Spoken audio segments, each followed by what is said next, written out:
तो चलिए बिना किसी देरी के सीधे काम की बात पर आते हैं।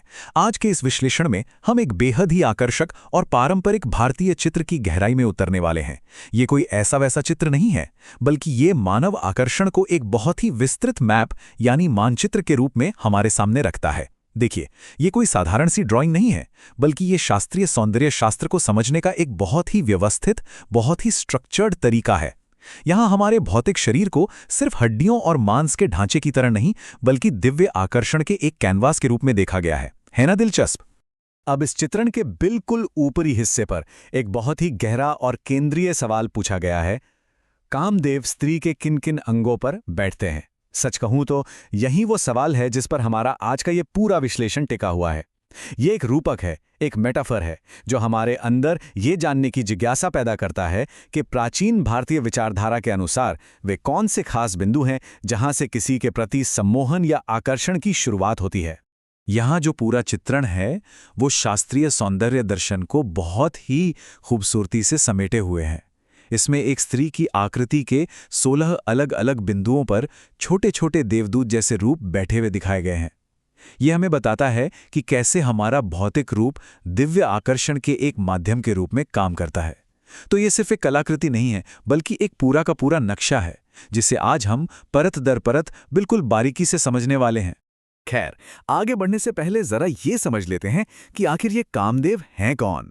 मन्मथ के नाम से भी पहचाने जाने वाले कामदेव हिंदू पौराणिक कथाओं में प्रेम, आकर्षण और मानवीय इच्छाओं के देवता माने जाते हैं। इस कलाकृति में जो छोटे छोटे धनुष बाण लिए हुए देवदूत जैसे रूप आपको दिख रहे हैं ना, वे दरअसल कामदेव के ही अलग अलग स्वरूप हैं। यही वो स्वरूप हैं जो शरीर के अलग अलग हिस्सों से हमारे मन पर अपना प्रभाव डालते हैं और गहरी भावनाओं को जगाते हैं। तो आज के हमारे सफर का रास्ता कुछ इस तरह रहेगा। सबसे पहले हम इस 16 बिंदुओं वाले मानचित्र को देखेंगे, जिसमें मुकुट और इंद्रियां, भावनाओं का केंद्र और फिर लय, स्पर्श और आधार शामिल हैं। और हाँ, बिल्कुल अंत में हम इस पूरे चित्रण के शास्त्रीय संदर्भ पर भी एक नजर डालेंगे। चलिए शुरू करते हैं। भाग 1, मुकुट और इंद्रियां। इसमें बिंदु 1 से लेकर 7 तक शामिल हैं। हमारी शुरुआत होती है शरीर के बिल्कुल सबसे ऊपरी हिस्से से, जहां से आकर्षण की सबसे पहली और एकदम सूक्ष्म शुरुआत होती है। देखिए, सबसे पहला बिंदु है मस्तक, जहां से सीधे विचारों को मोहा जाता है। जाहिर है, आकर्षण की शुरुआत तो मन से ही होती है ना?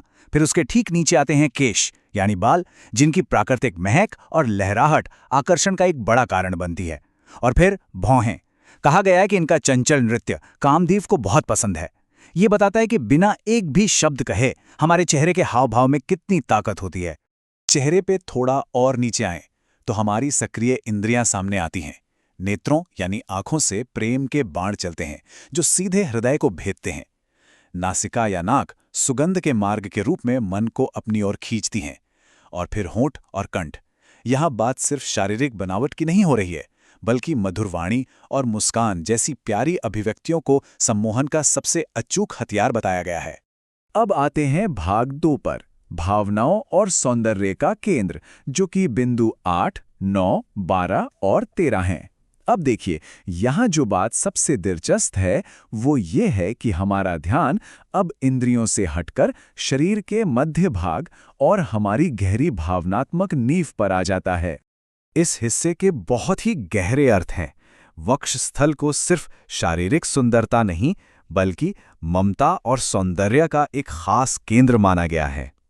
वहीं नाभि को स्पष्ट रूप से सुंदरता का पूर्ण केंद्र बिंदु बताया गया है, जहां से असल आकर्षण जागता है।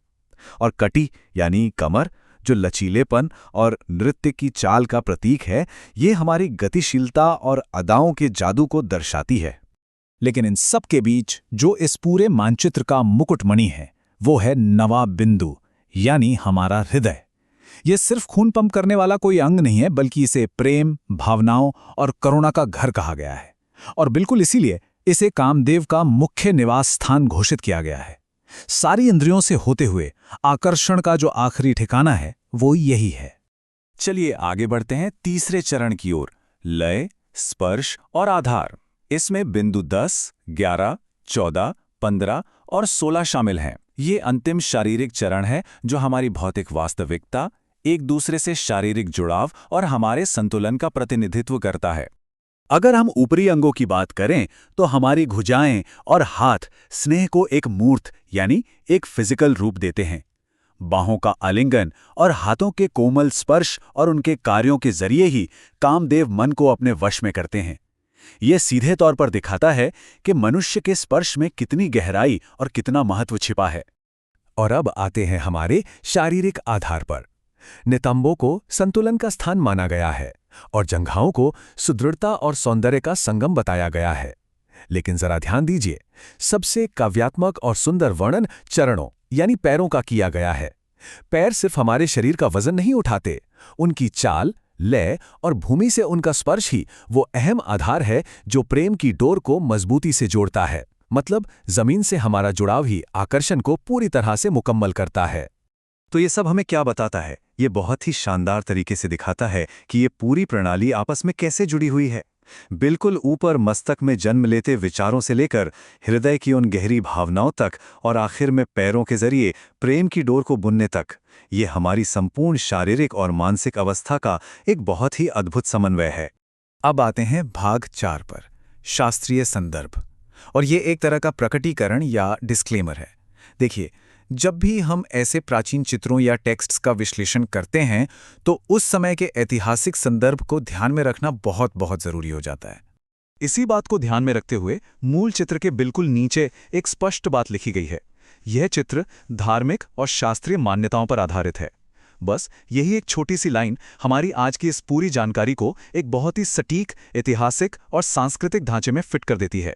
और इसके साथ ही ये भी बहुत स्पष्ट रूप से जोड़ा गया है कि इसका उद्देश्य केवल ज्ञान और समझ बढ़ाना है।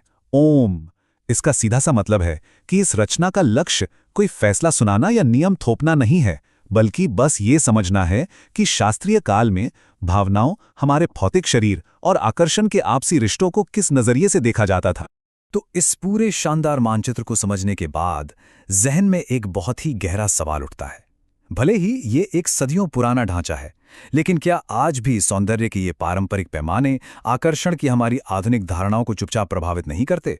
जरा सोचिए, चाहे वो किसी की मुस्कान का जादू हो, आंखों की भाषा हो या चलने का एक संतुलित अंदाज, ये सदियों पुरानी अवधारणाएं आज के दौर में भी उतनी ही शक्तिशाली हैं।